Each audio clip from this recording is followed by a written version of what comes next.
16-17 বছরের ছেলেগুলা রাস্তায় যখন নেমেছিল তখন তারা এই চিন্তা করে নেমেছে গুলির সামনে পড়তে হবে, আমাদের মরতে হবে, রাজপথে রক্ত যাবে, শহীদ হব, লাশ খুঁজে পাবে না, আগুন দিয়ে পুড়ে ফেলবে, এই চিন্তা কল্পনা বাড়ির থেকে বাসার থেকে নিয়ে রাস্তায় বের হয়েছিল। ঠিক কি না?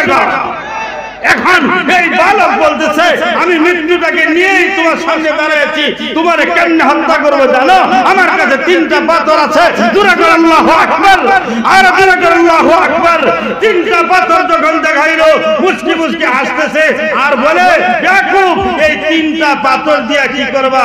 হেলমেট মাথায় পরা আছে, তারপরে গায়ে লোহার পোশাক পরা আছে, বা একটা পাথরই যথেষ্ট, কারণ আমি পাথর নিক্ষেপ করব আল্লাহর হুকুমে, আল্লাহর নামে, আল্লাহর নাম নিয়ে পাথর নিক্ষেপ করব।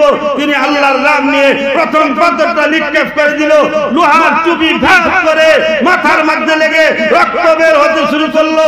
পরে আরেকটা, তারপরে আরেকটা, 3 পাথর দিয়া বিশাল শক্তিশালী বাচ্চা জালুতকে চিরদিনের জন্য খতম করে দিয়েছে, খতম করে দিয়েছে।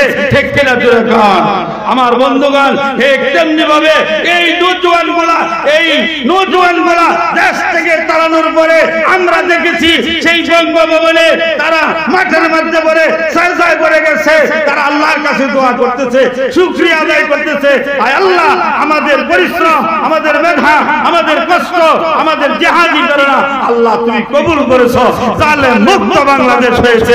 ঠিক কিনা জোরে বল?